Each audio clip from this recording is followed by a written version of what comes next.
जय हिंद जय बिहार।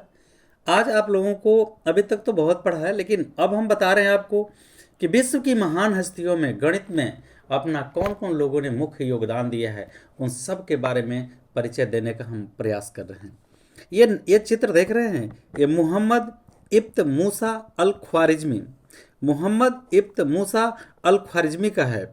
ये 780 में जन्म, 850 ईस्वी में इनकी मृत्यु हो गई। ये कौन से ध्यान दिए हैं, जरा इनको बहुत ध्यान से देखने की है। ये 9वीं शताब्दी में एक फारसी गणितज्ञ, ये देखिए फारसी गणितज्ञ अल ख्वारिज्मी के नाम से लिया गया। वास्तव में ये शब्द अलजेब्रा भी लिखित है, इनकी पुस्तक हिसाब अल जबर या अल मुकाबला से लिया गया है। देखिए इनके बारे में कुछ है। एल्गोरिदम या एल्गोरिथम कहते हैं सुपरिभाषित चरणों की। ये एल्गोरिदम आखिर है क्या? तो एल्गोरिदम सुपरिभाषित चरणों की एक श्रृंखला होती है जो एक विशेष प्रकार की समस्या को हल करने की प्रक्रिया या विधि होती है।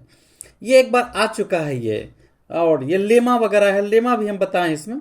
अभी मोहम्मद साहब के बारे में जो बताया, मोहम्मद इब्न या इब्त भी होता है, मूसा अल ख्वारिज्मी, इनका जन्म है, मृत्यु दिया हुआ है। ये 9वीं शताब्दी के फारसी गणितज्ञ हैं, ध्यान रखिएगा फारसी गणितज्ञ हैं। वास्तव में सब अलजेब्रा इन्हीं की लिखित पुस्तक हिसाब अल जबर व अल मुकाबला से लिया गया है। तो आप जानिए कि एल्गोरिदम जो है वो कहाँ से लिया गया है, कैसे नाम है इनका, कैसे पढ़ा है, ये जानना बहुत जरूरी है। नाम बहुत कम मात्रा में मिल पाता है। मोहम्मद इब्न मूसा अल ख्वारिज्मी, ये फार्मूला है इन्होंने निकाला, A बराबर B into Q plus R. अब आइए प्रमेयिका क्या है या लेमा। प्रमेयिका या लेमा, लेमा एक सिद्ध कथन है जिसके सहायता से हम दूसरे कथन को सिद्ध करते हैं। लेमा या प्रमेयिका लेमा एक सिद्ध कथन है जिसकी सहायता से हम दूसरे कथन को सिद्ध करते हैं। अच्छा, एक फार्मूला है, दो संख्याएं A और B सहभाज्य कहेंगे कब? जब उनका मसा एक होगा। ये देखिए अगला जो गणितज्ञ हैं वो थेल्स हैं। ये थेल्स हैं ईसा पूर्व 640 से 546। ध्यान से देखिए, ये थेल्स हैं ईसा पूर्व, इनका टाइम 640 से 546 तक है। आगे इन्होंने क्या दिया, इन्होंने त्रिभुज समरूपता के शर्त बताएं। ये त्रिभुज समरूपता के बारे में इन्होंने काम किया, इसी पर अपना खोज किए हैं। यूनान के महान गणितज्ञ हैं। ये त्रिभुज की समरूपता की खोज की, उसे बताया कि कैसे त्रिभुज समरूप हो जाता है। तो बड़े बड़े टावर की ऊंचाई एक हम छोटी सी डंडा के सहारे जमीन पर रख के इनकी सहायता से माप सकते हैं। ऊपर हमें चढ़ने की जरूरत नहीं है। सूर्य की ऊंचाई या किसी भी तरह की चीज को हम नापने में काफी सहायता प्रदान इन्होंने किया है। तो विश्व में बहुत बड़ा थेल साहब का योगदान है, और ये यूनान के महान गणितज्ञ हैं। ये देखिए पाइथागोरस हैं। ये 569 से 479 ईस्वी तक का इनका समय है, जन्म और मृत्यु दिया हुआ है इनका। ये विश्व को बहुत बड़ा योगदान, विश्व में बहुत बड़ा योगदान है। गणित में इन्होंने बहुत अहम कार्य किया है। ये केवल गणितज्ञ ही नहीं है, ये महान फिलोसफर भी हैं। ये खगोलविद के भी नाम से जाने जाते हैं। देखिए पाइथागोरस गणितज्ञ एवं महान दार्शनिक है, ये खगोलविद नहीं, महान गणितज्ञ और ये दार्शनिक हैं। ये ग्रीक फिलोसफर हैं, ग्रीक के रहने वाले। इनका जन्म मृत्यु दिया हुआ है। इन्होंने कौन सा फॉर्मूला दिया? तो ये जो फॉर्मूला दिए हैं, समकोण त्रिभुज है। देखिए समकोण त्रिभुज से संबंधित ये 564 क्लास से ही आगे चलने लगता है। कर्ण स्क्वायर, लंबे स्क्वायर, आधार स्क्वायर। तो 90 के ठीक सामने वाला कर्ण होता है, इसको हाइपोटेन्यूज कहते हैं। ये लंब 90 डिग्री का जो होता है ये लाइन, इसको कहते हैं खड़ी लाइन, इसको कहते हैं खड़ी लाइन, और इसको परपेंडिकुलर कहते हैं। इसको हॉरिजॉन्टल लाइन, बेस को आधार कहते हैं। तो पाइथागोरस ने दुनिया को ये फार्मूला दिया, कर्ण स्क्वायर बराबर लंब स्क्वायर जोड़ आधार स्क्वायर, कर्ण स्क्वायर बराबर लंब स्क्वायर जोड़ आधार स्क्वायर। देखिए ये सुकरात हैं, इनके बारे में जरा देखिए, इनकी जीवनी बताऊं आप। ये महान फिलोसफर हैं। सोक्रेटिस इनके कहा जाता है, इनको, इसके सुकरात को सोक्रेटिस कहते हैं। इनका ये भी इंग्लिश वाले शब्द में ये नाम है इनका। इन्होंने दुनिया को न जाने इतने बड़े बड़े सिद्धांत दिए, और इन सिद्धांत से कभी पीछे नहीं हटा। और अक्सर जो फिलोसफर होते हैं दुनिया के आगे घुटने नहीं टेकते हैं। इनका काम होता है क्रांतिकारी परिवर्तन लाना और सत्य की राह दिखाना, चाहे इनको मृत्यु गले क्यों नहीं लगाना पड़े। और आजकल के कुछ लोग सिद्धांतवादी होते हैं कि अपने सिद्धांत पल भर में बदल देते हैं। जिसने दुनिया की खोज की, दुनिया को ज्ञान की तरफ मार्ग पर लेके चला, सत्य की राह दिखाई, वो कभी घुटने नहीं टेकते हैं। ऐसे ही हमारे दुनिया के महान दार्शनिक फिलोसफर ये हमारे सुकरात हैं। ये गुरु इनको कहे विश्व गुरु तो कम नहीं हुआ।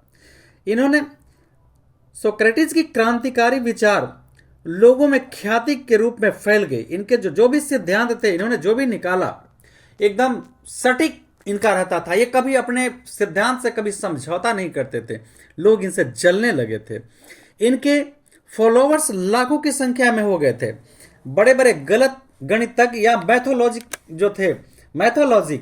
मैथोलॉजी वाले लोग उनको चुनौती देने लगे थे। यहां तक कि राजा को भी, जिससे लोगों में हरकंप मच गया था। राजा के जो लोग थे इनसे कांपने लगे थे, क्योंकि सत्ता में परिवर्तन भी आ सकता था इनके क्रांति से।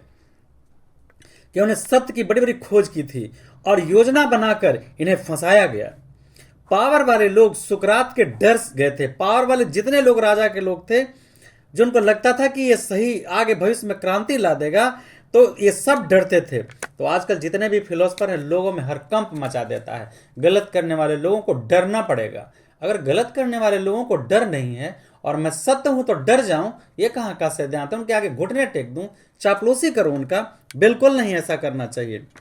वो लोग सोक्रेटिस के सामने दो शर्तें रखी, यानी हमारे सुकरात के सामने दो शर्तें रखी।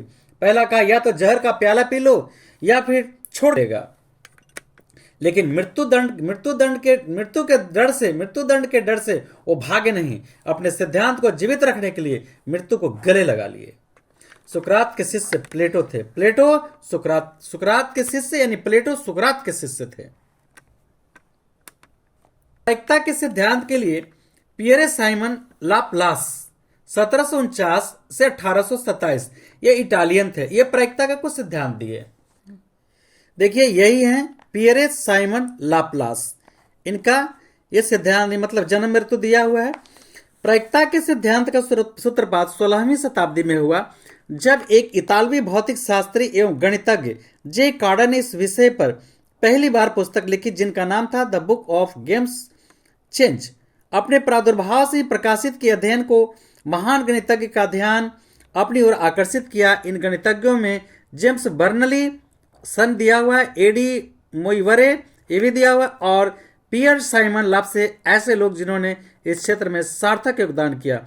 लाप्लास द्वारा 1812 ईस्वी में लिखी गई कृति, ये देखिए थ्योरी लिखा हुआ है, को अकेले व्यक्ति द्वारा प्रायिकता की खोज की गई, सिद्धांत के लिए किया गया। इसमें बड़ा योगदान माना गया है। हालांकि कुछ वर्षों में प्रायिकता के अनेक क्षेत्रों में, जैविकी, अर्थशास्त्र इत्यादि में इस समय समाज प्रचुर मात्रा में उपयोग किया जाने लगा। देखिए ये भारत के महान हस्ती, महान गणितज्ञ और खगोल शास्त्री आर्यभट्ट 476 से 550 ईसा में। देखिए यही हमारे भारत के महान गणितज्ञ और खगोल शास्त्री, साथ साथ ये फिलोसफर भी रह चुके हैं। यहाँ कुछ शब्द हैं जिसके बारे में हम बताना चाहेंगे आपको। साइंस शब्द का सबसे पहले प्रयोग जिस रूप में हम जानते हैं, उनका उल्लेख 500 ईसा में आर्यभट्ट द्वारा लिखित पुस्तक आर्यभट्टीय में मिलता है।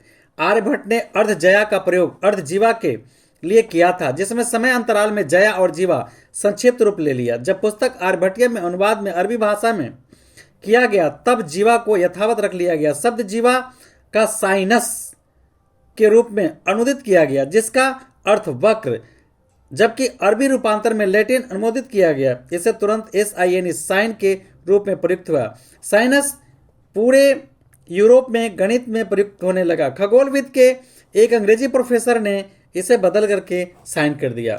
हम यहाँ बताना चाहते हैं आर्यभट्ट के बारे में। ये देखिए भारत की महान हस्ती जो युगों युगों तक अमर हैं।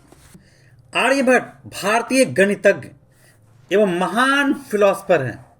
जिस तरह से सुकरात महान फिलोसफर थे, जिन्होंने सिद्धांत से कभी समझौता नहीं किया, जिन्होंने जया, जीवा या साइन का खोज किया। इनका जन्म मृत्यु, ये खगोल शास्त्री भी हैं। इनका समय गुप्त काल रहा है। इनका जन्म पटना में कुसुमपुर में हुआ है। ये नालंदा विश्वविद्यालय से शिक्षा प्राप्त किए थे। ये महान गणितज्ञ रेने दकार्ते हैं। विकिपीडिया, ये वे बहुत महान गणितज्ञ हैं। आइए इनके बारे में थे। फ्रांसीसी गणितज्ञ हैं रेने दकार्ते, फ्रांसीसी गणितज्ञ हैं।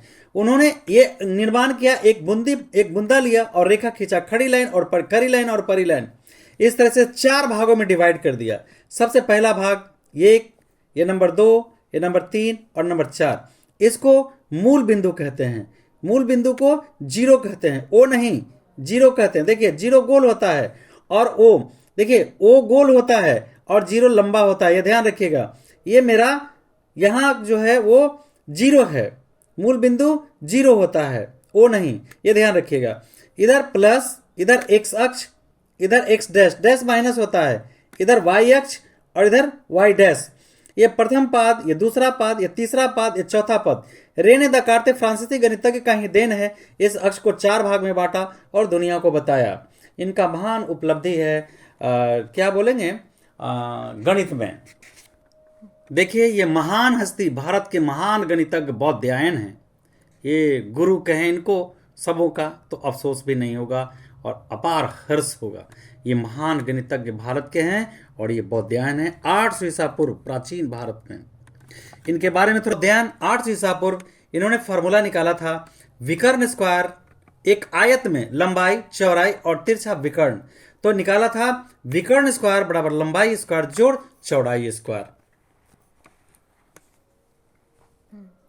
देखिए ये भारतीय गणितज्ञ हैं श्रीनिवास रामानुज, 1887 से 1920। रामानुज का जन्म भारतीय गणितज्ञ, इनका जन्म 22 दिसंबर 1887 को कोयम्बटूर में हुआ था। पाई का मान इन्होंने लाखों अंक तक निकाला, तभी भी पूर्ण नहीं हुआ। इन्होंने अनंत पर भी कार्य किया था। देखिए ये गणितज्ञ जो हैं बी पास्कल हैं। ये 1623 से 1682 ईस्वी में इनका टाइम है। 1623 से 1662, ये सही है। ये फ्रांसीसी गणितज्ञ हैं, इन्होंने प्रायिकता पर कार्य किया था। देखिए ये भारतीय गणितज्ञ हैं ब्रह्मगुप्त, इनका समय 598 ईसा पूर्व है, 598 ईस्वी है। ये भारतीय गणितज्ञ हैं ब्रह्मगुप्त। इन्होंने बहुत सारे गणित का आविष्कार किया। यह हमारे भारत के खोए हुए हस्ती हैं। इन्हें हमें पुनर्जागृत या जीवित करने की जरूरत है अपने दिल के अंदर। ये भारत की महान हस्तियों को जानना बहुत जरूरी है। देखिए ये हमारे भारतीय गणितज्ञ भास्कराचार्य हैं। इनका 1114। देखिए ये हमारे भारत के महान गणितज्ञ हैं भास्कराचार्य। इनका समय जो है 1114 से 1185 तक है। ये ज्योतिष के भी महान ज्ञाता है, खगोल शास्त्र के भी एक ज्ञाता हैं।